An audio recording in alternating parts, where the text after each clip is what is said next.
Class 11 philosophy semester 1 class number রয়েছে আজকে 2 পাশ্চাত্য দর্শনের ভূমিকা থেকে আমরা এর আগের দিন 60টি প্রশ্ন এবং তার উত্তর দেখে নিয়েছি। পাশ্চাত্য দর্শনের যে সিলেবাসটি রয়েছে সেই সিলেবাসটা তোমাদের আমি দেখিয়ে দিয়েছি আগের ভিডিওতে, তোমরা অবশ্যই সেখান থেকে সিলেবাসটাও দেখে নিয়ে নেবে। ওকে, এবং ভারতীয় দর্শনের 1 থেকে 60টি অধ্যায়ের যে এমসিকিউ টাইপের প্রশ্ন উত্তরগুলো রয়েছে সেগুলো সবগুলোই তোমাদের করিয়ে দিয়েছি। আশা করি তোমরা ওখান থেকে বেশ উপকৃত হবে। আজ আমরা দেখব 8 নম্বর প্রশ্ন, আধুনিক পাশ্চাত্য দর্শনের জনক বলা হয় কাকে? দেকাতকে। 9 নম্বর প্রশ্ন, একজন ফরাসি দার্শনিক হলেন কি? দেকাত। পরের প্রশ্ন দেখব, ফিলোসফি শব্দটির ব্যুৎপত্তিগত অর্থ কি? জ্ঞানের প্রতি অনুরাগ। পরের নাম্বার দেখব হচ্ছে 11 নম্বর প্রশ্ন, দর্শন শব্দটির ব্যুৎপত্তিগত অর্থ কি? সত্য দর্শন বা হচ্ছে তথ্য দর্শন। সত্য দর্শন বা তথ্য দর্শন হচ্ছে দর্শন শব্দটির ব্যুৎপত্তিগত অর্থ। 12 নম্বর প্রশ্ন দেখব। 12 নম্বর প্রশ্নটি কি বলা হচ্ছে? একজন গ্রিক দার্শনিকের নাম লেখো। একজন গ্রিক দার্শনিকের নাম হচ্ছে কি বন্ধুরা? একজন গ্রিক দার্শনিক হচ্ছেন দার্শনিক প্লেটো। প্রত্যেকটি প্রশ্নই কিন্তু ভালোভাবে মনে রাখতে হবে যদি তুমি পরীক্ষা হলে সমস্ত প্রশ্নের উত্তর দিতে চাও। ঠিক আছে, এখান থেকে প্রশ্ন উত্তর কমন পেয়ে যাবে, নিশ্চিন্তে থাকো। সুতরাং তোমার যেটা করতে হবে, ভালোভাবে পড়তে হবে এবং উত্তরগুলি মনে রাখতে হবে। দর্শনের আলোচ্য বিষয় কি? দর্শনের আলোচ্য বিষয় হলো বস্তু সত্তা।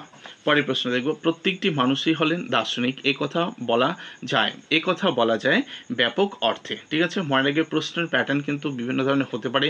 প্রত্যেকটি মানুষই হলেন দার্শনিক এ কথা কে বলেছেন এটা আলাদা প্রশ্ন, এবং এ কথা বলা যায় কি?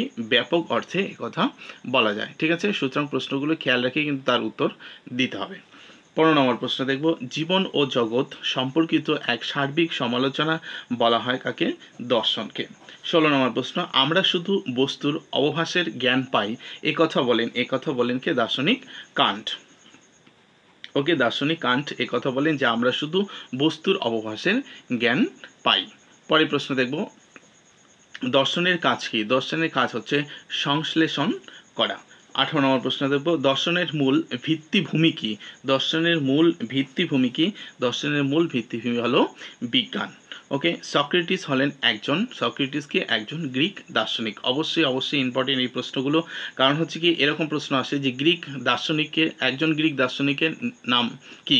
নিম্নলিখিত কোনটি? 4টি অপশন দেওয়া থাকবে, তাহলে হচ্ছে সক্রেটিস। অথবা প্রশ্নটা এইভাবে আসতে পারে, সক্রেটিস হলেন একজন গ্রিক দার্শনিক, ফরাসি দার্শনিক, এইভাবে অপশন দেওয়া থাকবে। সুতরাং মনে রাখবে যে একজন গ্রিক দার্শনিক হলো কি? সক্রেটিস। 20 নম্বর প্রশ্ন, দর্শনকে বিজ্ঞানের ঐক্যবদ্ধ জ্ঞান বলেছেন? দর্শনকে বিজ্ঞানের ঐক্যবদ্ধ জ্ঞান বলেছেন কে?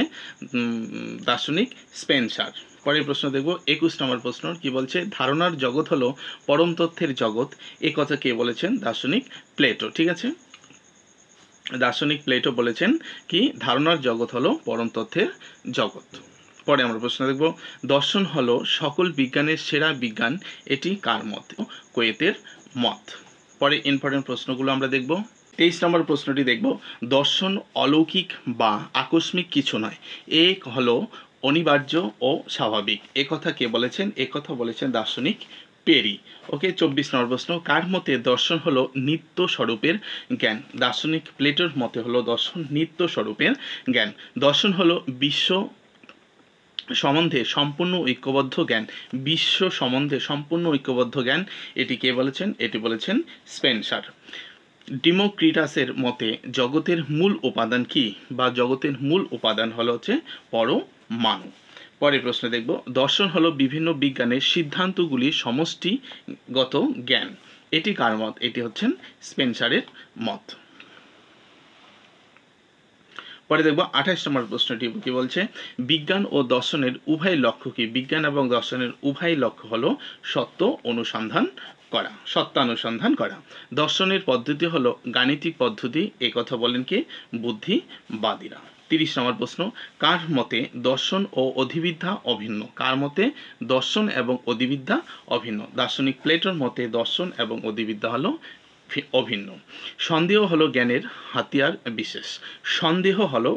হাতিয়ার বিশেষ, এটি কে বলেছেন? দার্শনিক দেকাত এর মত বা দেকাত এই কথাটি বলেছেন। পরের প্রশ্নে দেখব কোন শাস্ত্র নৈতিকতা নিয়ে আলোচনা করে? নীতিবিদ্যা নৈতিকতা নিয়ে আলোচনা করে। নৈতিকতা নিয়ে আলোচনা করে নীতিবিদ্যা। প্রশ্নটা ঘুরিয়েও আসতে পারে। বিগত বছরে দেখা যায় এই প্রশ্নটা অন্য ধরনের একটি প্রশ্ন আসছিল নীতিবিদ্যা থেকে। এই প্রশ্নটা এরকমভাবে আসতে পারে, নীতিবিদ্যার আলোচ্য বিষয় কি? তাহলে নীতিবিদ্যার আলোচ্য বিষয় হলো নৈতিকতা নিয়ে আলোচনা করা, অথবা এই যেভাবে প্রশ্নটা টোকা আছে সেইভাবে আসতে পারে যে কোন শাস্ত্র নৈতিকতা নিয়ে আলোচনা করে? নীতিবিদ্যা। ঠিক আছে, প্রশ্নটা ঘুরিয়েও আসতে পারে, সুতরাং এগুলো কিন্তু খেয়াল রাখতে হবে তোমাদের। ওকে বন্ধুরা, পরের প্রশ্ন দেখব, কাকে নৈতিকতার জনক বলা হয়? ভীষণ ইম্পর্টেন্ট প্রশ্ন, কাকে নৈতিকতার জনক বলা হয়?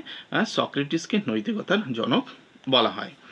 34 নম্বর প্রশ্ন দেখব, অধিবিদ্যার জগৎ অজ্ঞাত ও অজ্ঞেয়, এটি কে বলেছেন? দার্শনিক কান্ট। অধিবিদ্যার জগৎ অজ্ঞাত ও অজ্ঞেয়, এই কথাটা বলেছেন দার্শনিক কান্ট। তো আমরা প্রথম অধ্যায় থেকে দ্বিতীয় ক্লাসে 34টা প্রশ্ন দেখে নিলাম। এরকম আরও ইম্পর্টেন্ট প্রশ্ন রয়েছে প্রথম অধ্যায় থেকে। যারা দর্শন বিষয়টি নিয়েছো মাধ্যমিক পাস করার পরে খুবই চিন্তা করছো, কোনো চিন্তা করার বিষয় নেই, তুমি এই প্রশ্নগুলি টুকে পড়তে থাকো, এখান থেকে তুমি কমন পেয়ে যাবে এবং পরবর্তী ভিডিওর মাধ্যমে আরও যে চ্যাপ্টারগুলো রয়েছে সেগুলো তো কমপ্লিট করবেই। আবার আমি যদি পারি তাহলে প্রথম থেকে ক্লাসগুলি আবার শুরু করার চেষ্টা করব। সুতরাং তোমাদের সাপোর্টটা কিন্তু অত্যন্ত জরুরি, সুতরাং তোমরা সাপোর্ট করতে থাকবে। যারা নতুনরা রয়েছে অবশ্যই চ্যানেলটিকে সাবস্ক্রাইব করে ভিডিওটাকে একটি লাইক করে বন্ধুদের মাঝে শেয়ার করে দেবে। তাহলে চলো দেখা হচ্ছে পরের ক্লাসে।